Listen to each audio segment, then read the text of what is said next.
Gate masters academy తరఫున ఆహ్వానించినందుకు ముందుగా వారికి అభినందనలు, కృతజ్ఞతలు. వెంకటరెడ్డి గారికి, తర్వాత ఇక్కడ మన మిత్రుడు కాసిం గారికి, రఘుపతి గారికి, దశరథ్ గారికి, మీ అందరికీ కూడా పేరు పేరున అందరికీ వందనం. నాతో పాటుగా పార్టీలో పనిచేస్తున్న పల్లె వినయ్ గారు కూడా ఇక్కడ ఉన్నారు.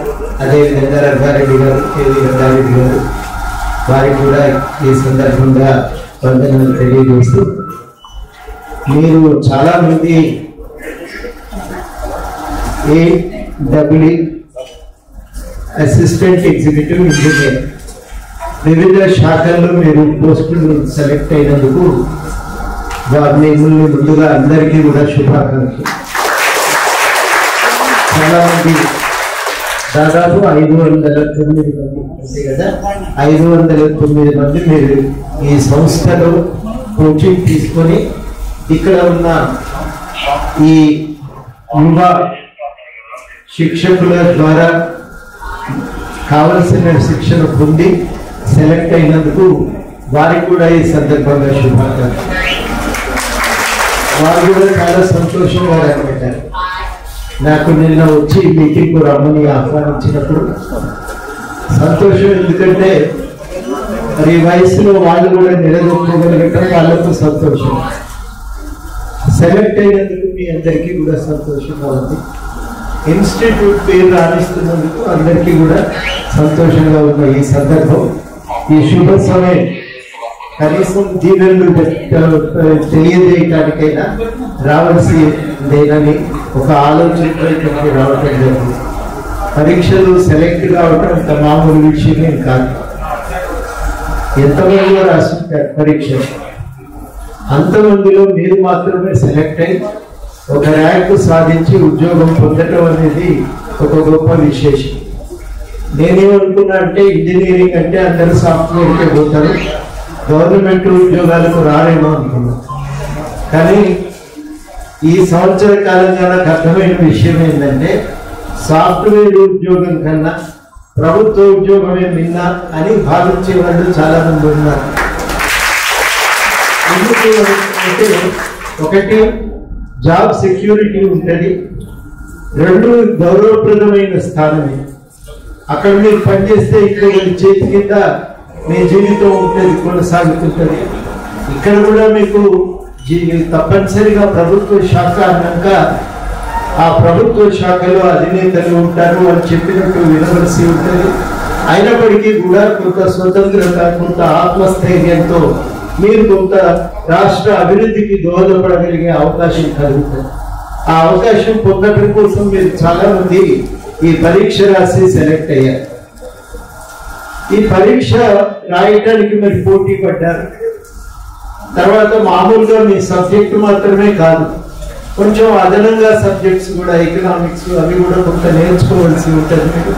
అవన్నీ నేర్చుకుని వాళ్ళు సెలెక్ట్ అయినట్టే మరి మీ తప్పనిసరిగా ఒక అద్భుతమైన నైపుణ్యాన్ని మీరు కలిగి ఉన్నట్టే లెక్క, అద్భుతమైనటువంటి సామర్థ్యాన్ని మీరు కలిగి ఉన్నట్టే లెక్క. ఇక్కడి నుంచి జీవితం సుఖంగా ఉండదు, మళ్ళీ ఒక కష్టమైంది.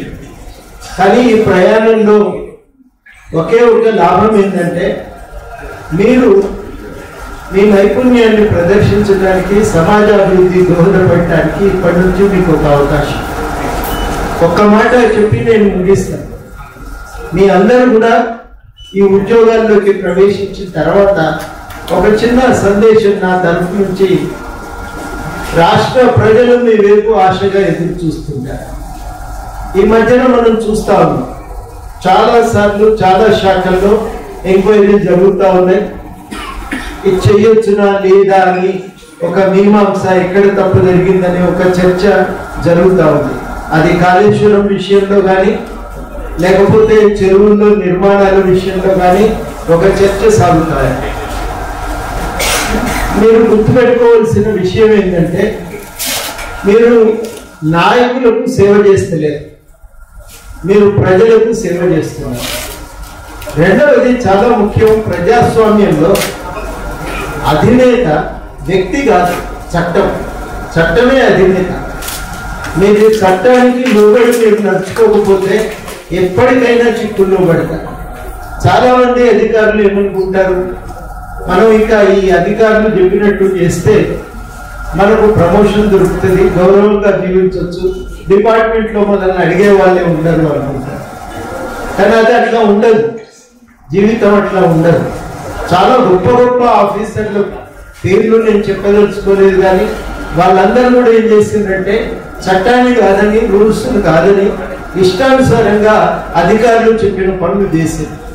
ఆ పనులు చేస్తే లాస్ట్ ఏమైంది, ఎంక్వైరీ జరిగినప్పుడు అధికారులు తప్పించుకున్నారు, చేసిన వాళ్ళు ఇరుక్కున్నారు. కాబట్టి మీరు గుర్తుపెట్టుకోవాలి, రూల్స్ కు మాత్రమే మీరు కట్టుబడి పనిచేయాలి. ఆ రూల్స్ కాదని మీరు వ్యవహరిస్తే చిక్కుల్లో పడతారు. అది మీరు అందరూ కూడా గమనించి ఆ రూల్స్ కు లోబడి మీరందరూ కూడా పనిచేసి మంచి పేరు తెచ్చుకోవాలి. ఇవాళకి సౌకర్యంగా ఉండవచ్చు, ఈ అధికారి ఉన్నన్ని రోజులు మర్యాదగానే చూడవచ్చు మిమ్మల్ని.